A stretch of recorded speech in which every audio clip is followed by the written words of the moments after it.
Ghost Cult Magazine welcomes in George and Corey from Disciples of Verity and other bands. How are you guys doing today? All right, how are you? Things are good. I'm well. Get my hair on my face. Hold on a There it second. is. Yeah, it's all good as long as you see a little. Love the shock of orange there. First and foremost, happy holidays and thanks for making the time for us.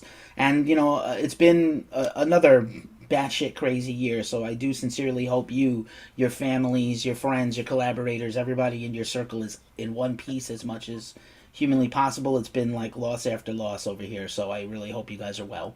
It's, Yeah, it's been, it's been yet another wacky go round. nobody could have imagined what we're going through right now. I don't think. We're We've seen surviving it in it.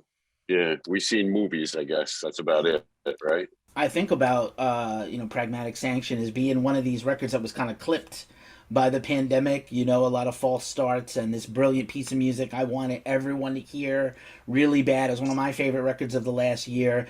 You've continued to work the record and put out these great singles and try to raise this awareness for this album, but it's definitely been one of those things where you guys had trouble getting the tour together and just no time, no ability to play out, and that's how people make money is playing. You both know that you make money playing Yeah, gigs, so it's hard. our hands have been really tied in these situations. There's nothing we could do about it except, like Corey said, get through it and just keep motoring on. And hopefully our luck will change. I mean, it's not just our luck, but it's everybody's luck, obviously. So we're Right. just trying to make the best of the situation and get it out there as much as possible so that people, can get more of aware of who Disciples of Verity is and what we are, what we're about, and get to enjoy some of the music that you enjoy. And hopefully everybody else enjoys it. What he said. Word. And then just trying to just in general live because like we're all going through this thing together that is like changes daily and weekly, and I know that there's a lot of fatigue in the world, just all of us like, oh, we're still dealing with this shit, how? And I think what happened is our expectations were false to begin with, like, oh, it's going to be a few weeks. I don't know about your personal lives. I had people like, oh, like, we're going to party for 2 weeks off from work. And I was like, no, let's not party. Like, you don't realize in the past history of the world how these things stretch out for Right. ever. So like like I wasn't partying, I was like panicking, um, rightly so, I think. And I can't imagine what it was like for you guys. Touring people and people also not just artists, the whole music industry, venues and merch slingers and bus drivers and sound people. I was whining and crying, and listen, like as bad as we had it, we also like I'm glad to be here. I think I went something like 511 days without a show, and I was like, "Woe is me! My life, my social life is over." And I don't know. I'm used to seeing music in person and interviewing people in person. Corey knows and George knows. So like, Mm-hmm. but also like it could be so much worse. Like I'm glad to still be here. Really. And I don't think I'll ever take another show for granted ever again either, because there's still the tours are still getting canceled, and even this week out here gigs have been nope, not happening, no New Year's show for you, buddy. So okay, we'll make the best of it and continue to see what tomorrow brings and do our best. Yeah, it's crazy. I'm sure Corey could probably elaborate a little bit more than me about the live shows thing. He lived it a little bit more than I did during this. Yeah. Well, So when this thing started, I was out with the Bowie experience. There's a bunch of people that played with David Bowie and doing some of his music, and we started out in California. And as we traveled, places were shutting down, venues were shutting down, and we were heading north to Seattle and Portland and up to Vancouver. And by the time we got to Seattle, Canada had shut down. It's like you can't come into Canada even if you wanted to. You couldn't sneak into Canada. Um, and by that time, this was like a month and a half tour that was supposed to happen in the month of March. It was completely shut down. We did 3 shows and we went home, and and I stayed home for another 15 months, pretty much. So we had to persevere somehow. And that's it's the interesting thing about about being creative and trying to be creative. Like touring is one thing, and believe me, you know, it's my bread and butter. It's how the lights stay on. But, you know, there are other ways of being creative. I know a lot of people did this when they during this whole pandemic. They learned how to cook, and they got themselves a sourdough starter and that bullshit and all that, whatever that is.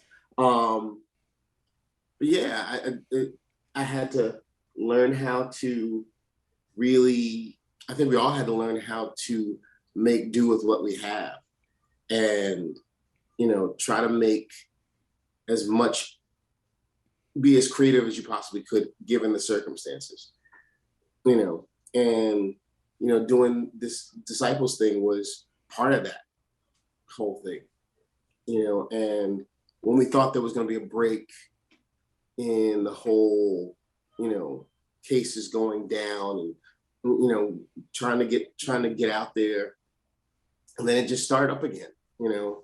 And so here we are trying it once again. Yeah. You know, at another bad time. Right. Yeah. Not going to say it's the most optimal time to be trying to get out there in January.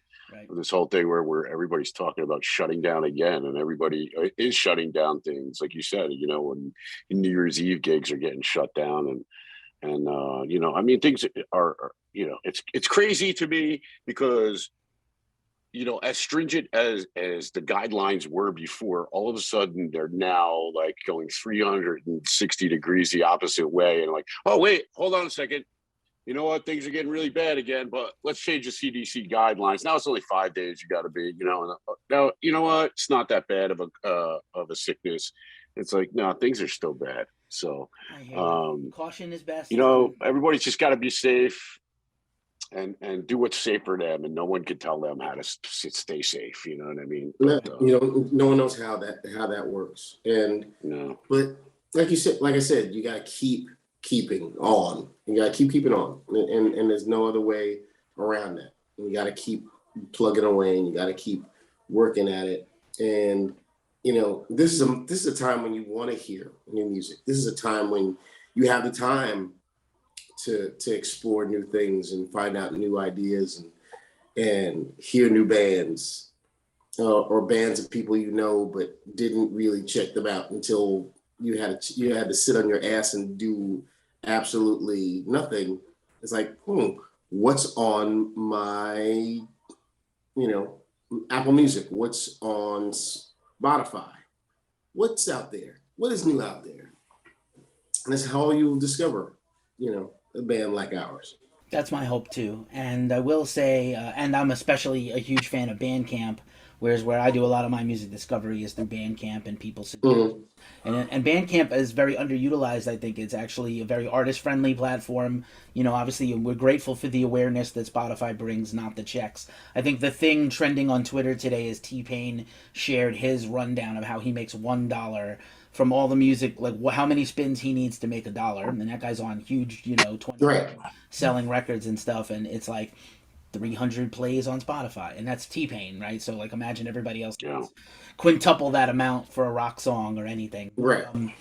You know, it is weird. It has shifted the paradigm a little bit in the world, in the music industry, and you guys come like me from the old era where it was cassettes and vinyl. I am feeling like maybe some of these Spotify, SoundCloud kids are gonna learn the album experience, and maybe they're going to go back through the crates and go back through their years and find these records, and maybe with the resurgence of vinyl, people are going to be patient and listen to whole albums again. That's my hope.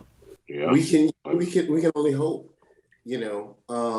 And like the internet is not made for the way people really experience music. You know, the internet doesn't, you know, certain songs are signposts of your life. And you're not finding that out to be true. You know, that first song you heard that really turns you on, the first time you got kissed or laid, and whatever was playing at that time sort of colored your life. And we're not finding that now. It's like music seems to be sort of like background noise. But when you hear something that really resonates with you, it changes you. And I would hope that that happens sooner rather than later. And I would hope that given this time that we're in, where we have some time for self-reflection, that we can actually listen to some new stuff and or old stuff and really understand how it is, how impactful it is, and how necessary it is for your life. Right on. Yeah. I think we, you know, we also tried to set Disciples up as a little bit in that era where, you know, albums and CDs where artwork was important, and you know, being able to read lyrics and find out where a studio, where they recorded things. I mean, I used to be so excited about getting a record or a CD and opening up and just checking out the artwork, or wow, where did they record that at, and you know, what guests did they have on there and who played on what, you know. So you know, I think that even, you know, if you get the Pragmatic Sanctions, you know, CDs or the artwork or even the singles, you know, out there, you know, we try to put a lot of time into our artwork as well as we do our music, you know. So everything is set up in that nostalgic way, you know, for people to, you know, grasp to grasp onto that. But you know, it's like, you know, Corey said, you know, like music is kind of set up to be background music, you know, background noise at this point. And it's hard to get people to pay attention to some things, you know, and especially in today's, you know, time where it's hard to get anybody to pay attention to anything, let alone music, because of the things that are going on in the world, you know. It's just a crazy situation, you know. We're not. I was gonna say, to interrupt, I'm glad you brought up the artwork, because that's a segue for me. I love the single artwork. Remember the Living just got like a little new life, and I have to say, even from before the album drop, the way you guys sort of built the drama of each new song with these great like I hope people go out and explore. We'll link everything in the description, but I want people to go see the artwork for these singles. It almost tells a story. It kind of it's like very borderline biblical. It's deep, man. At least for me, it was. Yeah, I mean, it's intentionally done that way. The artist that did that, because I have to give her credit at this point, is Melody Myers, and she's an incredible visionary artist who basically shares the same brain that I was having during the artwork, you know, layout situation. And I just explained it to her, and man, she's just totally on point, you know, with the way I was thinking about it, you know what I mean? So I really didn't have to say much to her, you know. She'd be like, what do you think about this? I was like, it's exactly what I was thinking, you know what I mean? So it was like we were kind of on the same wavelength with that, you know. I met up with her in LA about 2 years ago or whatever, before we were putting the record out, and you know, we started discussing some things, and it just like, I was like, this is, you know, this is it for me. And then I don't know how she came up with this stuff. It's just, you know, she's got that brain, you know what I mean? That artist brain. You don't know where it comes from, but she's awesome. So props to Melody Myers. Word. We'll link her stuff in the description too. We love to have people discover new artists, and maybe some other bands out there can hire her and send her some work, because it's been it's been tough for everybody in our industry. Sure. Like 6 degrees of suffering instead of separation. Absolutely. Brutal. Absolutely. We try to highlight everybody we can across the board whenever we can. Yeah, man. I like I said, I'm stoked. You guys have a show hopefully in a couple of weeks, week after next, in New Jersey. New Jersey seems to give equal amounts of fucks and no fucks, so hopefully they're going to keep it safe. I know the Dingbat shows were pretty safe from what I heard from my spies in the room, and you know, we've been told they did a really good job in terms of checking people and letting people come in. So I think Saint is the gig coming up. As you guys go, as you're building, you know, a bigger repertoire, you know, how, you know, I know you've played like a couple of mini tours and a couple of weekend gigs and shows here and there. You know, how is the live show evolving for you guys? Because you are all such very, you know, in my mind, live performers. As much as these records are awesome, you know, I wanna pay to hear Corey sing the phone book or anything he wants, and the same with all of y'all. I want to hear, you know, you guys tear shit up. Nah, I kind of do though. Corey, You got a phone book there, buddy? No, no. Nobody No, has a no, phone book anymore. It's 2021. What is a phone book?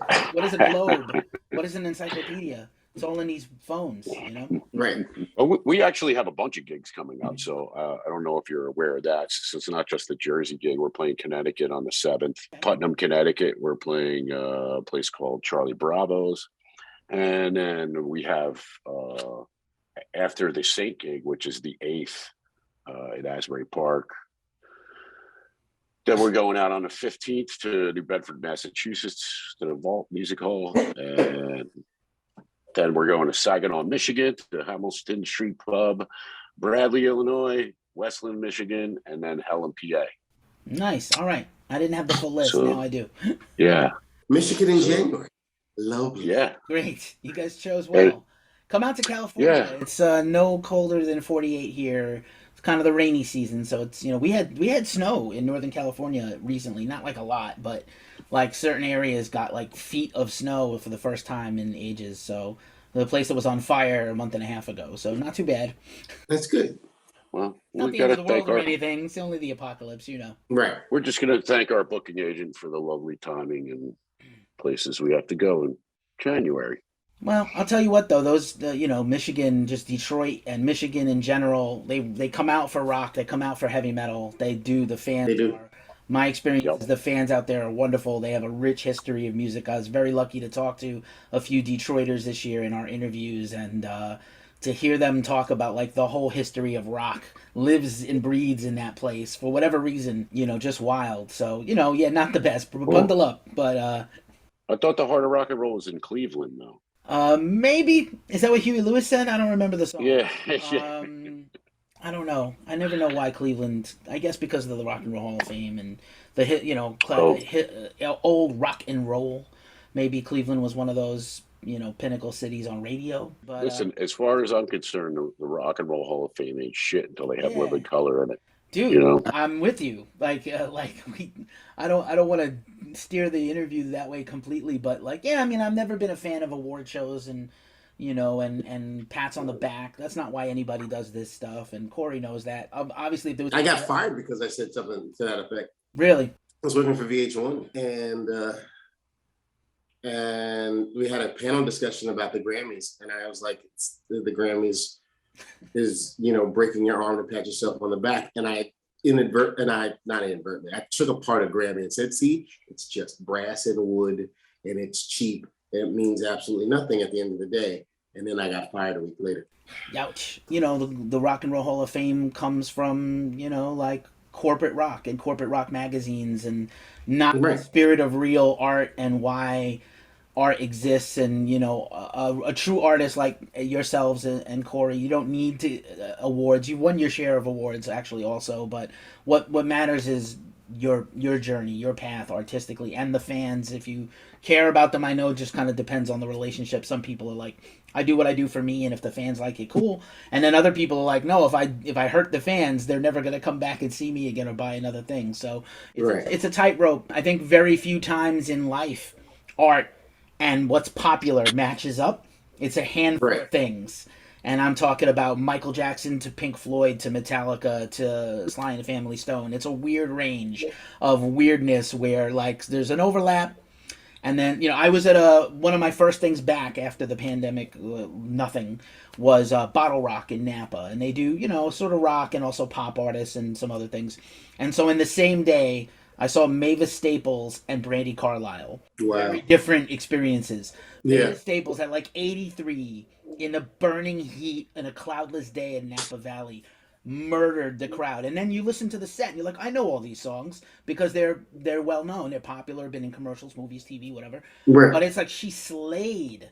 Her whole band slayed. She slayed. And people were like, I never knew. I just know the name. And I was like, maybe you didn't even know the name. They only know I'll Get You There from a car commercial. Right. Like, at least they know that.